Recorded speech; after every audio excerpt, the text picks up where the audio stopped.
Quand c'est bon, c'est bon. Regardez comment les autorités de la sous-région applaudissent quand notre Premier ministre a pris la parole concernant à la souveraineté de nos États. Ils applaudissent, hein? Ah, mais il n'y aura pas un qui va appliquer. Il n'y aura pas un même qui va prendre des décisions pour prendre le destin à main au bonheur de son peuple. Mes chers amis, on va suivre le Premier ministre burkinabé Jean-Emmanuel Ouédraogo et la partager au maximum. Nous avons subi trop d'injustices. Je veux parler de l'Afrique dans son ensemble.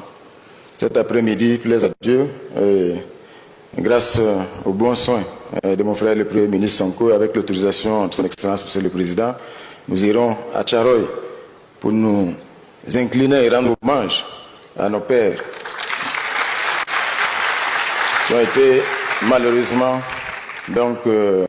massacrés. Je pense qu'il n'y a pas de terme plus approprié. Et aujourd'hui, nous devons nous mettre debout pour briser toutes les chaînes.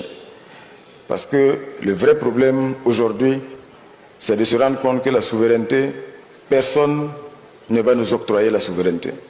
Que ce soit sur le plan économique, que ce soit sur le plan militaire et sur tous les aspects, nous devons, dans un esprit de sacrifice, mener le combat pour briser toutes les chaînes.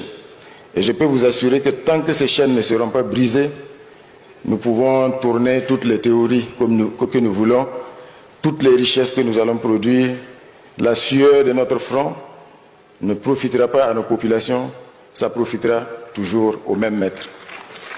Donc, c'est pour dire aujourd'hui que nous sommes dans cet élan-là. Il faut aussi reconquérir nos identités. Ça, c'est très important.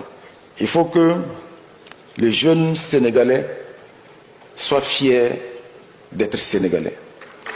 Il faut que les jeunes Burkinabés soient fiers d'être Burkinabés. Et pour conquérir cette fierté, il faut qu'ils connaissent son histoire. Il faut que il ne soit pas en admiration des héros venus d'ailleurs. Il y a des héros au Sénégal. Il faut qu'ils les connaissent. Il faut qu'ils s'identifient. Sinon, malheureusement, et je vais terminer par là, nous avons aujourd'hui tous les schémas qui sont là pour perpétuer la logique de la domination.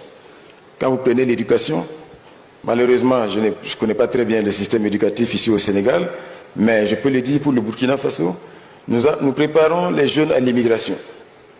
Parce que depuis l'école primaire au secondaire, il ne connaît pas son pays, il s'identifie à des héros venus d'ailleurs, et les modèles de développement qui lui sont présentés, ce sont les modèles de développement venus d'ailleurs. À cela, si on ajoute l'hégémonie médiatique, qui construit évidemment des modèles de réussite venus d'ailleurs, ben, vous avez des jeunes qui ont les pieds à Ouagadougou, à Dakar, mais en réalité, leur esprit est ailleurs. Parce qu'ils pensent qu'ils